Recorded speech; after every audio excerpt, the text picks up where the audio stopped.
लोखिराम Narzary बिबुंगोरा Tezpur college साबायखर बावनाय थाबाय सारनिसिम मोनसे सावरायनाय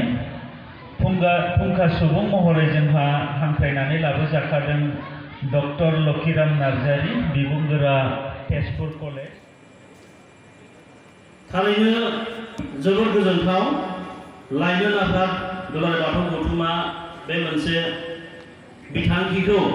बा बे मोनसे आयदाखौ लानाया जाहाथे सिगाङावसो दैदेनगिरि बिथां लोखिराम बसुमतारीया बुंलांदों जोंहा धोरोम सिबिनायजोंल' जायाबा धोरोम सिबिनायजों लोगोसे जों जोंनि हारिखौ बा जुनियायै बाथौ सिबियारि रायजो राजाफोरखौ बोरैजाय जोङो जोंनि गथ' गथायखौ सोलोंथाइनि फारसे जिउ दानायनि फारसे जाफुंसार जिउ दानाय जों माबायदि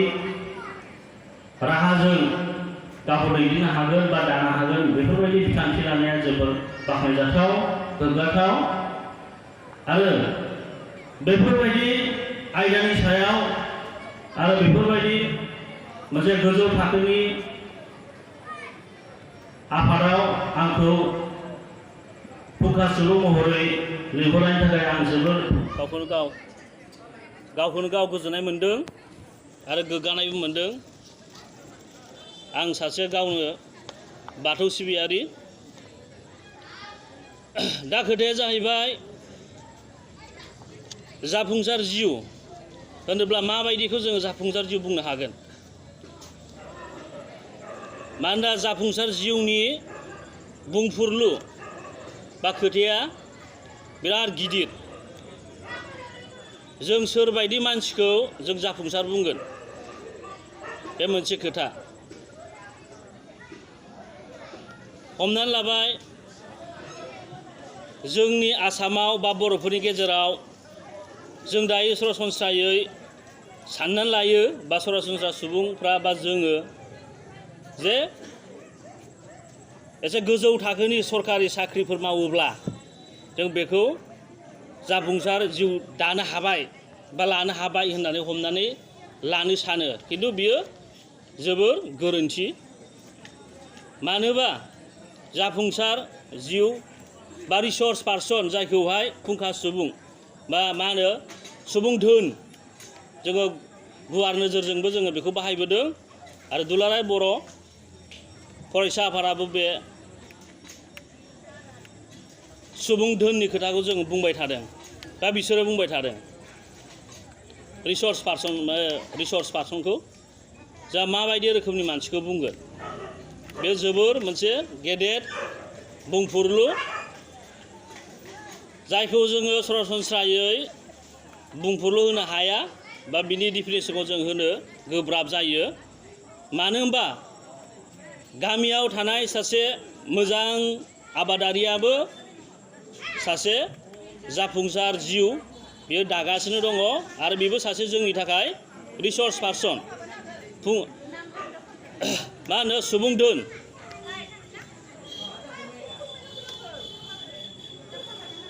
सोरबा सासे मोजां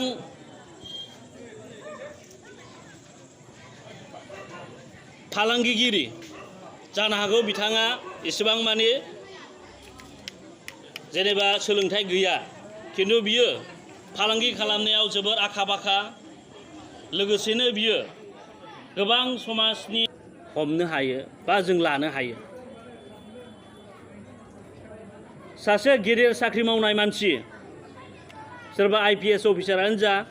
सोरबा DCआनो जा बिथाङा जुदि साख्रिखौल' मावनानै अनलि गावनि दान बान्थाखौल' मासै मास बा दानै दान लाबाय थानानै जुदि गावखौल'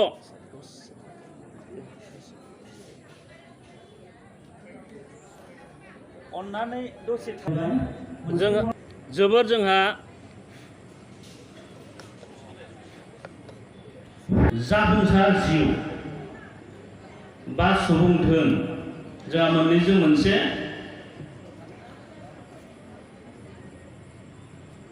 बिनि बुंफुरलुखौ होनाया जोबोर गोब्राब बा जों सोर सासे सुबुंखौ जोङो जाफुंसार होननानै बुंगोन बा समाजाव जों बिसोरखौ सायख'गोन। जोङो सासे गामियाव थानाय मोजां आबादारि, गोदान मुगानि खान्थिजों बिथाङा आबाद खालामनानै जोबोर मुलाम्फा जादों। गाव मुलाम्फा खालामनायजों लोगोसे गुबुन साब्रै साबा मानसिखौबो बियो फोरोंलांदों आरो बियो सासे आदर्शवान बा गुबुनखौ माने प्रभाबशाली गोहोम खोख्लैनो हादों। बैफोरबायदि सुबुंखौबो जों मा होननो हायो? सुबुं धोन बा जाफुंसारनाय जों बुंनो हायो। सासे फालांगिरि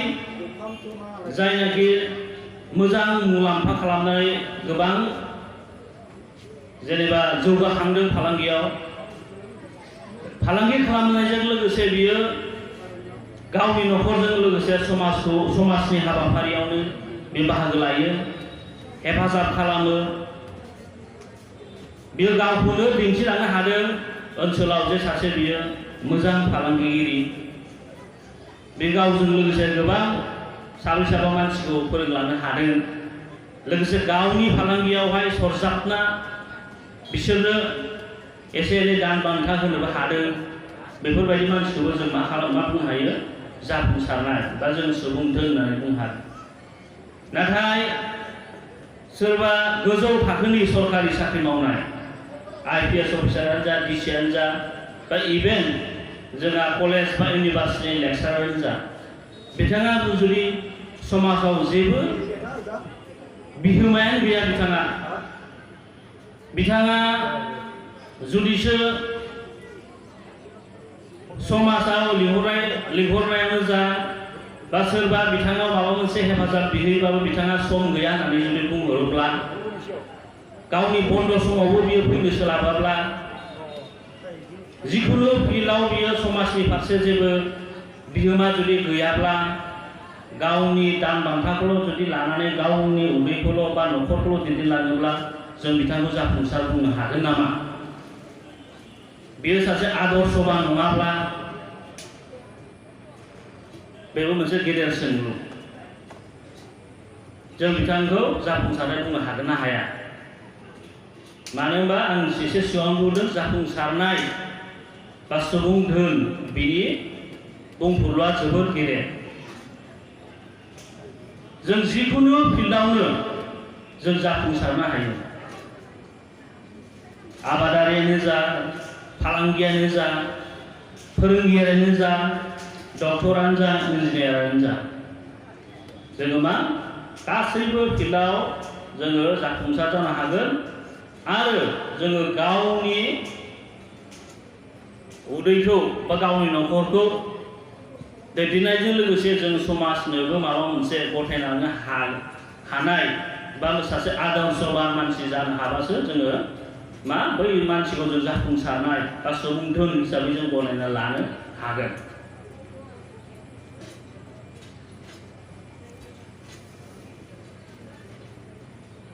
बिबार मुगा, जोङो बिबार मुगाखौ जों मिथियो नङा होमबा? 1920 दिनैनिफ्राय 100 बोसोरनि सिगां जोंहा गिबि बर' थुनलाइनि मोनसे लाइसि, बेखौ सतिश चन्द्र बसुमतारिया सुजुदोंमोन। बिथांजों समब्रा समब्रि जा करेन्द्र नारायण ब्रह्म होननाय सासे लिरगिरिया मोनसे लिरबिदां लिरलांदोंमोन बै समावनो, बर' जातिलय दुइ आखारमान होननानै। बर'आव बेखौ ट्रेन्सलेसन खालामनानै होदों बर' हारिनिसिम फंनैसो होननानै। दा बेयो OSS फार्स्ट इयाराव दङ। बेयो OSS फार्स्ट इयाराव बे माबाया रायथाइया दङ। बेवहाय बै समनि बर' हारिनि सोमोन्दै बिथाङा दुखु मोननानै लिरलांनाय बाथ्रा दङ रोखा रोखा। आरो बेयावनो बिथाङा दाजाबदेरदों जाफुंसारनाय जिउनि खोथाखौबो बिथाङा बुंदों एसे एनै, जे जाफुंसारनाय जों सोरबायदि सुबुंखौ बुंनो हायो, बेखौबो बिथाङा करेन्द्र नारायण ब्रह्म बिथाङा बुंलांदों आरो जे जोङो गावखौ दैदेननायजों लोगोसे बा गाव माबा मोनसे मोनफुंनायजों जाफुंसार जिखुनु साख्रियानो जा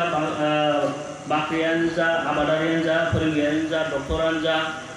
बेजों लोगोसे गावनि जेनेरेसनखौबो नोङो मोजां फारसे लांनो हानाय जों जेनेबा गावनि फिसा फिसौखौबो मोजाङै सोलोंथाइ होनानै मोजाङै मानसि खालामनो हानाय बेजों लोगोसे समाजनो माबा मोनसे बिहोमा होलांनो हानाय गावखौ गायसननो हानाय समाजाव जे बिथाङा साख्रि मावनायजों लोगोसे जोङो समाजावबो गोबां बिहोमा होलांदों बेफोरबायदि जोङो बैफोरबायदि सुबुंफोरखौ जोङो मा बुंनो हायो जाफुंसारनाय जिउ बा सुबुं धोन होननानै जोङो गनायनानै लानो हायो बा बिदि मानसिखौसो जों जाफुंसारनाय होननानै करेन्द्र नारायण ब्रह्मआबो बै मा होनो रायथाइयाव लिरलांदों आरो बै समाव लिरलांदों दिनैनिफ्राय 100 बोसोर सिगां लिरलांनाय बेयो मोनसे रायथाइ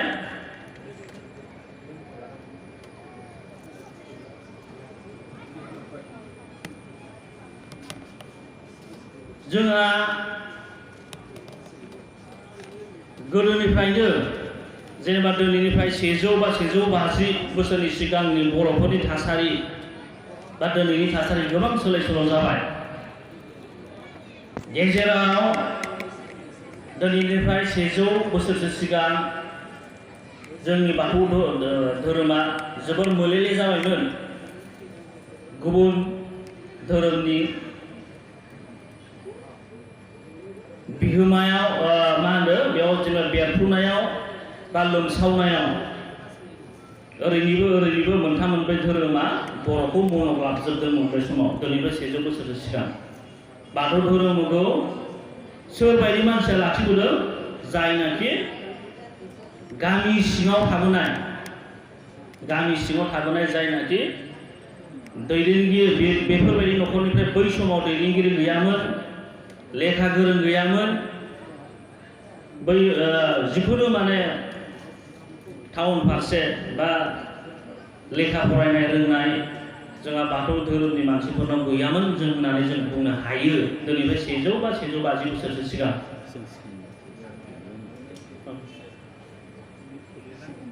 बेखायनो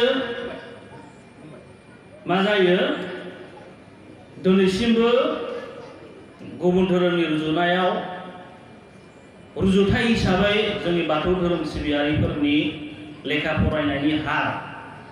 बे एसे खम होननानै जोङो बुंनो हायो आरो मानो होनोब्ला पपुलेसन हिसाबै जोंहा गुबुन धोरोम लाग्रा बर' हारिफोरनिफ्राय जोंहा एसेबाबो बांसिन दङ जोङो बांसिन दङ होननानै जोङो बुंनो लानो हायो आरो बांसिनबो दङ खिन्थु बेबायदियै जोङो रुजुथायै जोङो नायोब्ला जोंनि लेखा गोरोंनि सुबुं अनजिमा बिसोरनि रुजुनायाव जोङो एसे खम मानो होनबा बै समनिफ्रायनो गुबुन धोरोमारि मानसिफ्रा मा जादों बर'फ्रा गुबुन धोरोम लानायफ्रा एसे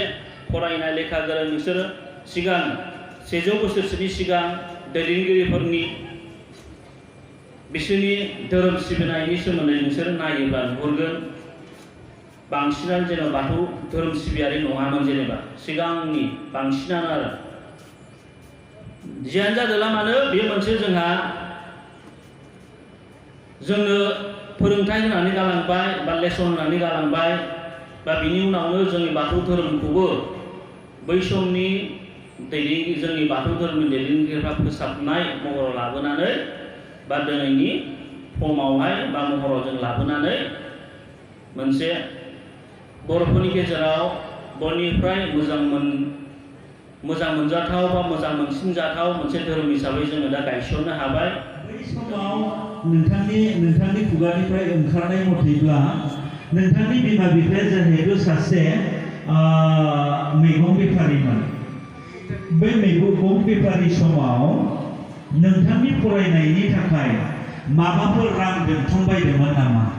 एकाउन्टआव जमा दोनथुमदोंमोन नामा जेराव जोङो गोबां साख्रियाल बिमा बिफाखौ नुयो फिसाफोरनि थाखाय LIC खुलियो बिथांमोननि थाखाय डिप'जिट दोनो फिक्स डिप'जिट नङाब्ला बिथांमोननि थाखाय रेकारिं नङाबा सेभिं एकाउन्ट खुलिनानै होयो दा नोंथांनि बेलायाव बिब्दि जादोंमोन नामा बेखौ एसे मोनथिनो लुबैबाय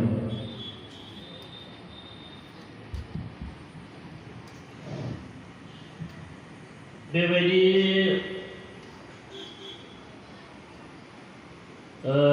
LIC आवहाय दोनदोंमोन फादारा एसे खिन्थु जाय LIC नि एजेन्टमोन बियो दा बिनि सिगां मा होनदों जिथुनाखि फैसा दोनबा मोनसे मानि रिसिप्ट मोनोना रिसिप्ट मोनो बे रिसिप्टआ गोमाजोब्बायमोन आरो बोसोरथाम बोसोरब्रैसो दोनदोंमोन नामा फादारा गोमानानै आरो बिनि जेनेबा फर्म बायदिसिनाबो गोमाजोब्बाय उनाव माने बेखौ उनावहालागै दोनथुमनो हायासै बिनिफ्राय उनावहाय आरो बै जाय LIC एजेन्ट बेबो माने ट्रेनावहाय माने एक्सिडेन्ट थैदोंमोन जानो हागौ बेबो जों गुफुरनिनोमोन मानसिया फार्मासि होयोमोन बेनिफ्राय बेखौ साक्सेसफुल खालामनो हायासै जेनेबा दोननायखौ उनावहाय सासे बेलेग LIC एजेन्टआ दिहुननानै होबाय आरो 6,000सो मोनदोंमोन नामा बेयो मथा मथि दोनजेननायनिफ्राय 10 बोसोरसोनि उनावहाय मोनदों आरो बेखिनियानोमोन आरो बिदि गिदिर एमाउन्ट दोननाय बिदि गैया दा खिन्थु फादारा दाबो दखान होयो गेलामाल दखान आरो गाव गेलामाल दखान होनायजों एसे एनै जानो हागौ बेंकजों लेनदेन लानाय आं नुदों खिन्थु जों फरायखांनायनि उनावहाय जिथुनाखि बिसोरो खरसा होनांगि समनिफ्रायसो बिसोरनि आखायाव एसे एनै रां थानायखौ नुदों आरो बेखिनियानो साबायखर थाबाय जुदि बिमा बिफाया गथ'फोरनो दोनथुमाब्ला गोबां खस्थ' जायो जों बेखौ नुदों हाजिरा मावोब्लाबो जों 500 मोनो नाथाय लोंनानै जानानै गारजोबो बेनि उल्थायै जुदि जों सानसेयाव 50सो रां दोनोब्लाबो मास मोनसेयाव 1,500 राङा जमा जायो आरो जोङो सासे गथ'खौ मोजाङै फोरोंनो हायो बेखौ जोङो नोजोर होयोब्ला मोजां समाजारि मोनसे सोंथि नोंथाङाबो जुलि जादोंना जायाखै बेखौ मिथिनो लुबैबाय आं मोजां मोननाय खामानि बा पेसनानो बेनो माने फोरोंनानै जेनेबा टिचार खामानिखौ आं मोजां मोनो ओमफ्राय आं बे टिचिं लाइनावनो थाबाय थागोन रिटायारमेन्ट जाजासिम दा बेनि गेजेरजों खामानि मावनायनि गेजेरजों उनावहाय जेनेबा प्रिन्सिपाल बा माबा मोनसे जाहैनो हानाय गुबुन खोथा बा इउनिभार्सिटियाव मोनहैनो हानाया बे इयुननि खोथा मोनबा जेनेबा थांगोन खिन्थु बे टिचिंनि अनगायै जेनेबा आं गुबुनाव थाङा जोङो खाफाल गोनां होननानै नोंथांनि बिबुंथिनि गेजेरजों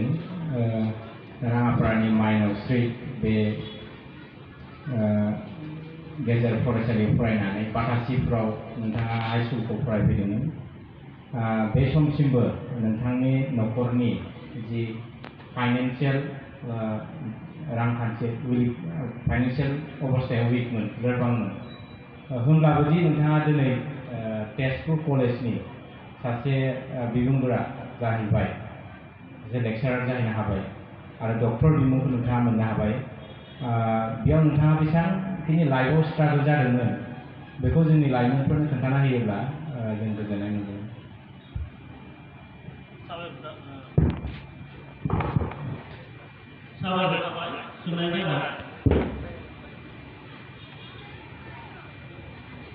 जोंहा रांखान्थियारियाव बा फैसा थाखायाव जोबोर उइकखामोन सिगांनिफ्रायनो दासिमबो जेनेबा उइकखौनो बुंनांगोन मानो होनबा जोंहानि बिमा बिफा बा दासिमबो आंनि नामाव माने खथासे बा नामजारि हा बे गैया आरो जोंहा दाबो जेनेबा बाटासपुरनि स्टेसन एरियायावनो दाबो दङ आरो आं कलेजाव साख्रि मोननाया बावाखै दासो 4 मास जादों बिनि सिगां आं हाइ स्कुलाव दंमोन हाइ स्कुलाव टेटआव मावदोंमोन क'क्राझाराव दा बै समाव जोंहा बांसिन आङो क्रेडिट होनांगोन जोंहा मादारखौ बिथाङा जोबोर खस्थ'यै मैगं जेनेबा दखान होनानै बाटासपुराव मैगं दखान होनानै जेनेबा आंखौ जेनेबा फैसा एसे एनै हरनानै जेनेबा फोरोंबोदों दासिम बे माबासिम जेनेबा सफैहोदों बेजों लोगोसे फादाराबो जेनेबा हेफाजाब होदों दा बै समाव मोनसे जोबोर माने खस्थ'थारमोन जेरावनाखि नोंसोर बयबो मिथिगोन आं बे समाव मास्टार डिग्री फरायदोंमोन आरो बिए लास्ट इयारमोन नामा 2010 सोनि उनाव जे जोंहा नैबे ट्रेन साइथिंआ बेखौहाय मिटार गजनिफ्राय ब्रड गेजआव लाबोनायनि थाखाय जोंहा बेसेबांबा 5-6 बोसोरसो ट्रेन खाराखैमोन बै ट्रेन खारनाय समाव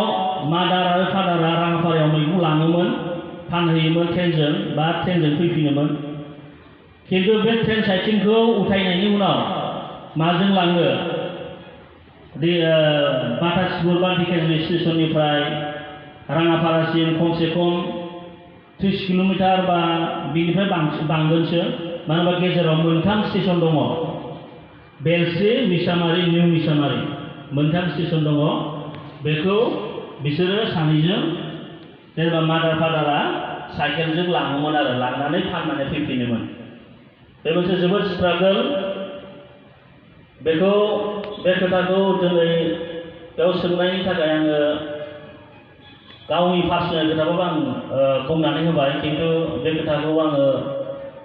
बिदि बुंलाबाया ओरैनो लोगोफोरनि सिगाङावबो खिन्थु सोंनाय हिसाबै आं बुंबाय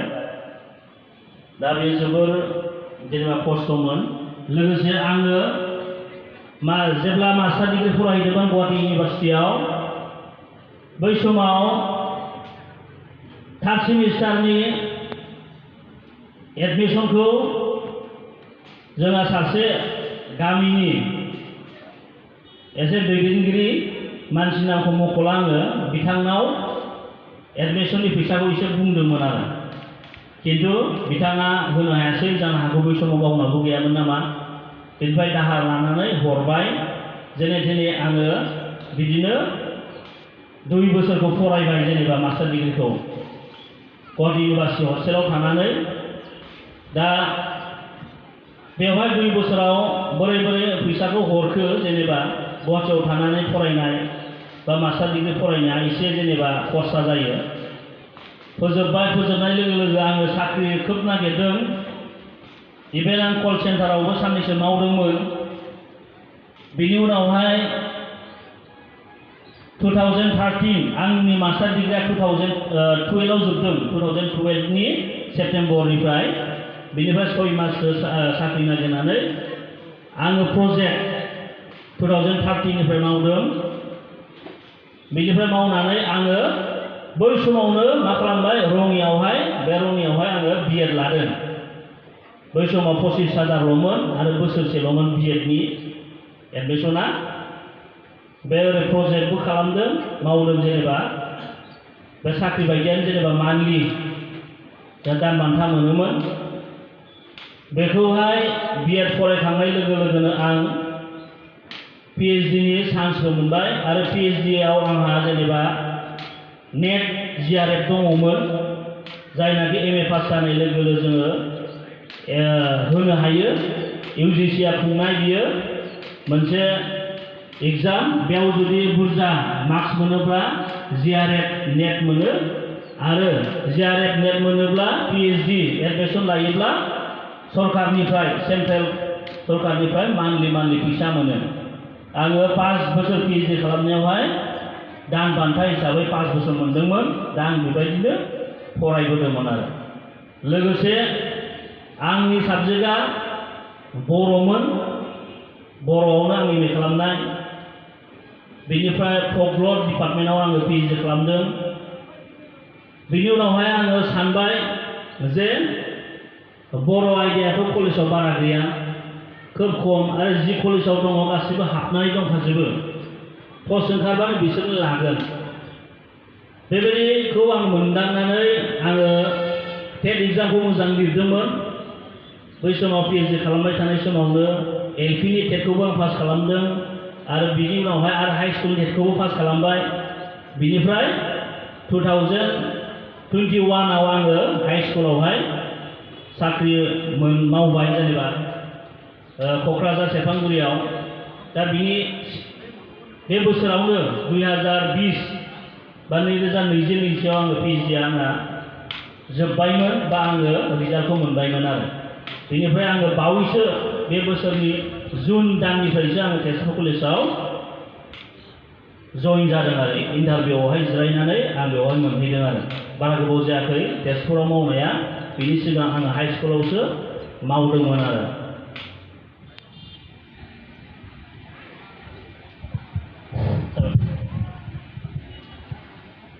साबायखर थाबाय सोंनायनि थाखाय उन्दै समाव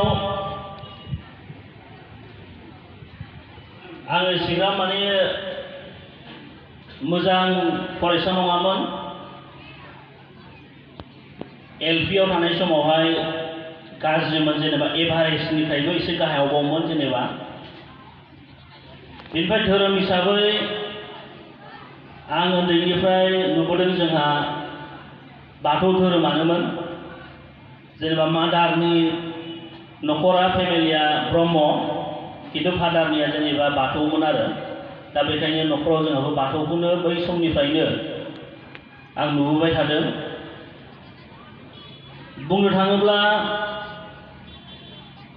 जोंहा न'खरा एसे फाइनेन्सियेलियाव जोबोर उइकमोन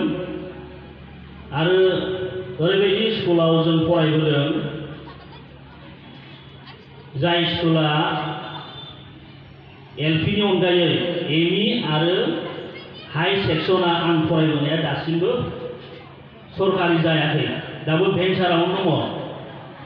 आं फरायबोनाय ME आरो हाई स्कुला दाबो भेन्सारावनो दङ आङो LP आरो ME खौ फरायदोंमोन राङापारानि माइनावस्रि जायनाखि BTR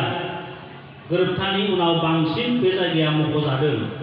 बा जों बर'फोरनि खोमायाव बेरायखांजादों माइनावस्रि होननाया दा बै जायगायाव आं जोनोम मोनदोंमोन आरो बे माइनावस्रि गुदि फरायसालियावनो आं फरायदोंमोन बे फरायसालिया बै समनिफ्रायनो सरकारिमोन किन्तु बिल्डिंआ जेनेबा बिल्डिं नङामोन जेनेबा थोरिनिमोन ओरैनो इन्जुरा औवानिमोन दा माइनावस्रि ME आव आं फरायबाय ME स्कुलाव बै स्कुला दाबो सरकारि जायाखै बेनिफ्राय आङो जोंहा ढेकियाजुलियाव फैबाय थाबोबाय जेनेबा दाथ' मिथिखायो बर'फ्रा हादान जानाय मोनसे हुदा बायदि दङ दा ढेकियाजुलियाव खारबोनायाव बाटासपुरावहाय आं हाई स्कुलनिफ्राय फरायबाय बै स्कुला दासिमबो सरकारि जायाखै बे स्कुलनि हेडमास्टार बा माखासे फोरोंगिरिफ्रा बोसोरबा बा 6 बोसोरनि उनावनो रिटायारमेन्टबो जासिगोन किन्तु दासिमबो सरकारि जायाखै दा बेखिनिनिफ्राय नोंथांमोना बा जोंहा फरायसाफ्रा बुजिनो हागोन जे माबायदि थासारियाव आङो सोलोंथाइखौ लाबोदोंमोन बेजोंनो जों बुंनो हायो जे नोंनि थांखिया बा गोसोआ जुदि थिगब्ला नोङो फरायसालिखौ नोङो बा न'खरनि रांखान्थि बेबस्थाखौ बा अबस्थाखौ नोङो बुजिनो हाया नों जुदि नाजानाय थायोब्ला सानसे नोङो जाफुंसारगोन आरो जोंहा उन्दैनिफ्रायनो जोंहा बिमाया जेनेबा बाथौ खुलुमनो लाफाबाय थायोमोन बा धोरोमनि खाथि खाला मिथिं जायोबा लाङोमोन फ्राय मंगलबाराव जों बाथौ खुलुमोमोन उन्दैनिफ्रायनो दा बेवहाय जोङो धोरोमजों लोब्बा थानानै जोङो फरायबोनाया जोबोर मोनसे मा दङ सोमोन्दो दङ मानो होनबा दिनैनि दिनावथ' बांसिनसो जोंहा गोनांथि दङ मानो होनबा जाय गथ'आ बा जाय गथ'खौ बिमाया बा बिफाया जुनियायै जोंहा बिमाया नङा होनबा न'खराव बांसिन बिमाफ्रा बाथौ खुलुमो बेयाव जुदि गावनि गथ' गथायखौ लाफाबाय थायोब्ला मा जायो बै गथ'नि साननाय हनाया मा जायो माखासे गाज्रि आखु मावनो गियो, गिनाय सोमजियो, पाप खामानि मावनो गियो, थगायनो गियो, गाज्रि सोदोब बाहायनो गियो जुदि धोरोमजों लांफाबाय थायोब्ला। जि समाव नोंथाङा उन्दैमोन बै समाव बाथौ धोरोमखौ बा सिबिसालिफोराव थांनायाव माबाफोर हेंथा सोमजिदोंमोन नामा? आंनि सोंनाया बेयो, जि समाव आङो सनितपुर जिल्लानि मोननै टार्म्सनि लाइमोननि आफादगिरि जादोंमोन, बे समाव जोङो बिश्वनाथ आरो सनितपुरजों ज' दंमोन। बै समाव जोङो मिन्थिदोंमोन जे सनितपुर जिल्लानि सिङाव थानाय दायो जाय ओनसोलाव नोंथाङा दङ बै ओनसोलाव जोङो मोनसे खोमसि फोथायनायखौ खोनाबाय थादोंमोन, दायना दायनि। बै समाव बै दायना दायनिनि गोहोमा नोंथांनि फरायसा जिउआवबो गोहोम खोख्लैदोंमोन नामा, जायखौ जोङो दिनैनि समाव खोमसि फोथायनाय बुंदों? मोनथिनो लुबैनाय थाबाय।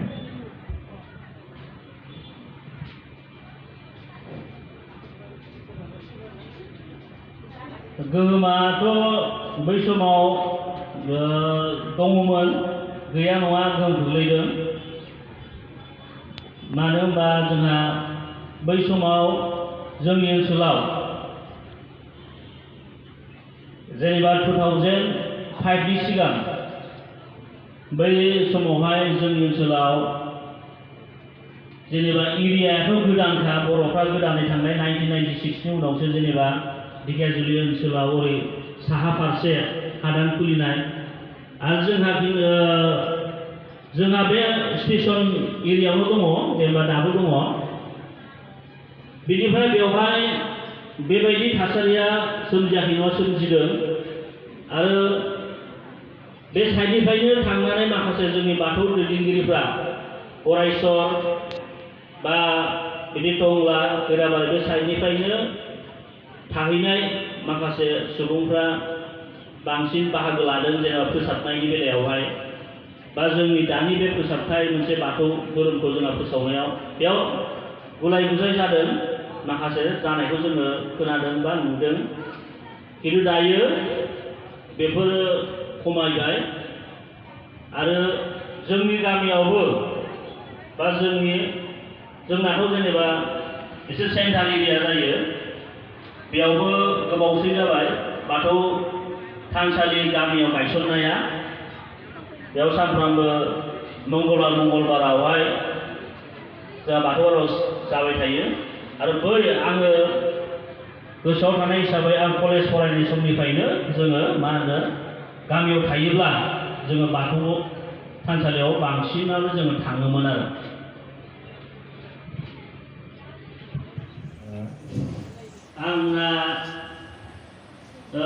आं मोजां मोननाय खामानि बा पेसनानो बेनो, माने फोरोंनानै जेनेबा टिचार खामानिखौ आं मोजां मोनो। ओमफ्राय आं बे टिचिं लाइनावनो थाबाय थागोन रिटायारमेन्ट जाजासिम। दा बेनि गेजेरजों खामानि मावनायनि गेजेरजों उनावहाय जेनेबा प्रिन्सिपाल बा माबा मोनसे जाहैनो हानाय गुबुन खोथा, बा इउनिभार्सिटियाव मोनहैनो हानाया बे इयुननि खोथा मोनबा जेनेबा थांगोन। खिन्थु बे टिचिंनि अनगायै जेनेबा आं गुबुनाव थाङा। मोजाङानो जादों। दा जिउआव साक्सेसफुल जानाया साननो थाङोबा बोरैबा एसे इजिबो आरो बोरैबा एसे गोरलैबो। फरायबाय थानाय समाव फरायसाया गावनि मावनांगौ खामानि बा फरायनाय समाव नोङो मावलांबाय थायोब्ला आरो मोजाङैनो हमना लाबाय फरायनायखौ साक्सेसफुल जालांबाय थायोबा नोंखौ जाफुंनायखौ रावबो होबथानो हाया। नों सानसे जाफुंगोन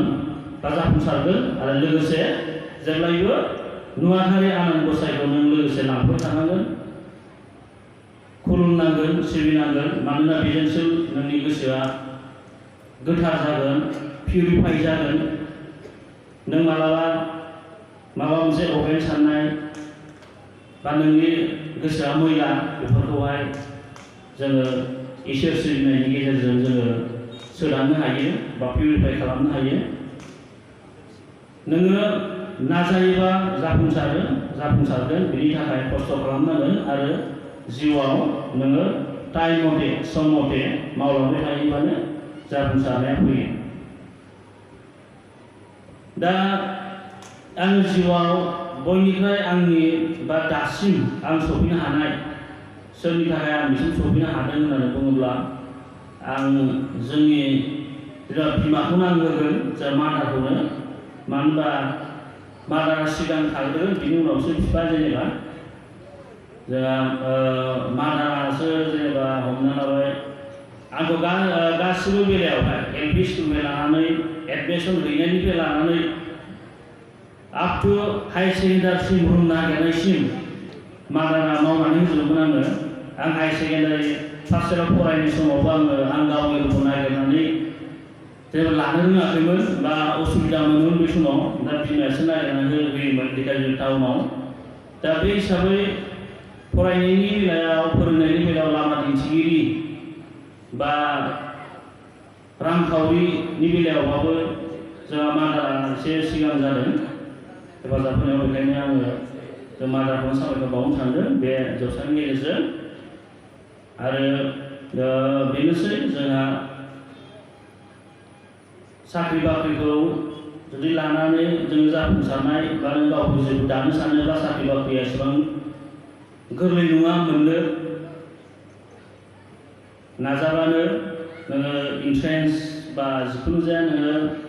साख्रिनि एग्जामखौ नोङो मोजां फरायनानै पास खालामबानो मोनो। एसेबां मानि गोरा नङा। मानो होनबा आसाम गभर्नमेन्टआ बे 2 बोसोरनि गेजेरावनो 1 लाखसो माने साख्रि होनायनि बिथांखि लादों। दा फ्राय अलमस्ट जाफ्रामजोब्बायानो 80 रोजासोआनो जाबाय दा बे 2 बोसोरनि गेजेराव। दा बेयाव गोबां आसामनि मानसिफोरा बर'फ्राबो गोबां मोनदों। बे जोबोर मोजां बाथ्रा। दा जियानो जादोला दिनैनि बे गिदिर जौसाङाव आंखौ बिबुंथि होनो हांख्रायनानै लाबोनायनि थाखाय आङो गुबैयै बे दुलाराय बाथौ लाइमोन आफादखौ आं साबायखर बावनो सानो। लोगोसेनो रङिया दुलाराय बाथौ गौथुमखौबो आङो गोसो गोथारै साबायखर बावनो सानो। लोगोसेनो आंनि बिबुंथिया बेसेबां खहाब गोनां जादों बा खोनासंथाव जादों बेखौ आङो दा बुंनो हाया। बा आंनि बिबुंथिखौहाय खोनासंग्रा गोसो होनानै खोनासंग्रा रायजो राजा बिथांमोनखौबो बा फरायसा फरायसुलि बिथांमोनखौबो आङो थोजासे साबायखर बावबाय।